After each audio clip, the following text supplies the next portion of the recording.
ಅದಾದಮೇಲೆ ಸಾಹೇಬ್ರು ಹೇಳ್ದಂಗೆ ಈ ಚೀಫ್ ಎಲೆಕ್ಷನ್ ಕಮಿಷನರನ್ನು ಆಯ್ಕೆ ಮಾಡುವ ಪ್ರಕ್ರಿಯೆ ಬದಲಾವಣೆ ಮಾಡಿದ್ರ ಚೀಫ್ ಜಸ್ಟಿಸಿಗೆ ತೆಗೆದ್ಬಿಟ್ಟು ಅವ್ರು ಯಾವುದೋ ಒಂದು ಕ್ಯಾಬಿನೆಟ್ ಯೂನಿಯನ್ ಕ್ಯಾಬಿನೆಟಿಗೆ ಹಾಕಿದ್ದಾರೆ. ಅವ್ರು ಯಾರು ಮಾತು ಕೇಳೋದು? ಪ್ರೈಮ್ ಮಿನಿಸ್ಟರ್ ಮಾತು ಕೇಳೋದು. 2:1 ಆಯ್ತಾ ಅಲ್ಲಿ? ಅದಾದಮೇಲೆ ಏನು ಮಾಡಿದ್ರು? ಜುಡಿಷಿಯಲ್ ಇಮ್ಯುನಿಟಿ ತಂದರು ಚೀಫ್ ಎಲೆಕ್ಷನ್ ಕಮಿಷನರಿಗೆ. ಏನಾದರೂ ಅವರು ಈ ಎಲೆಕ್ಷನ್ ಪ್ರಕ್ರಿಯೆ ಮಾಡಬೇಕಾದಾಗ ಅವ್ರು ಏನೇ ಮಾಡಿದ್ರೂ ಕೂಡ ಯಾವ ಕೋರ್ಟ್ನಲ್ಲೂ ಯಾರೂ ಪ್ರಶ್ನೆ ಮಾಡೋಂಗಿಲ್ಲ. Judicial immunity for a constitutional ಬಾಡಿಗೆ ಅನ್ಕಾನ್ಸ್ಟಿಟ್ಯೂಷನಲ್ ಪವರ್ಸ್ ಕೊಟ್ಟರು. ಅದಾದಮೇಲೆ ಏನು ಮಾಡಿದ್ರು? 70 ಜನ MP ಗಳಿಗೆ ಹೊರಗೆ ಹಾಕ್ಬಿಟ್ಟು ಈ ಬಿಲ್ಲನ್ನು ಪಾಸ್ ಮಾಡಿದ್ರು. ತಮ್ಗೆ ನೆನಪಿರ್ಬೋದು, ಅದು ಸಂವಿಧಾನಿಕವಾಗ. ಅದಾದಮೇಲೆ ಅಂತಂದರು, ನಿಮಗೆ SIR ತಂದರು. ಬಿಹಾರ್ನಲ್ಲಿ ಒಂದು ಸಣ್ಣ ಪ್ರಯೋಗ ನಡೆಸಿದ್ರು, ಸಕ್ಸಸ್ ಆಯಿತು.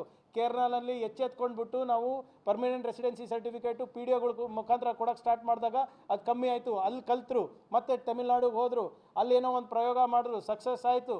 ಮತ್ತು ಈ 3 ರಾಜ್ಯದಲ್ಲಿ ಏನು ಲೋಪಗಳಿತ್ತು ಅದು ನ್ಯೂನತೆಗಳನ್ನು ಬೆಂಗಾಲ್ನಲ್ಲಿ ಸರಿಪಡಿಸಿದ್ರು. ಏನಂತ? Logical discrepancy. What is the definition of logical discrepancy? Chief election commissioner ಈಗಲೂ ನನಗೆ ಹೇಳ್ಬಿಡ್ಲಿ, ನಾನು ರಾಜೀನಾಮೆ ಕೊಡೋಕ್ಕೆ ರೆಡಿ ಇದ್ದೀನಿ. There is no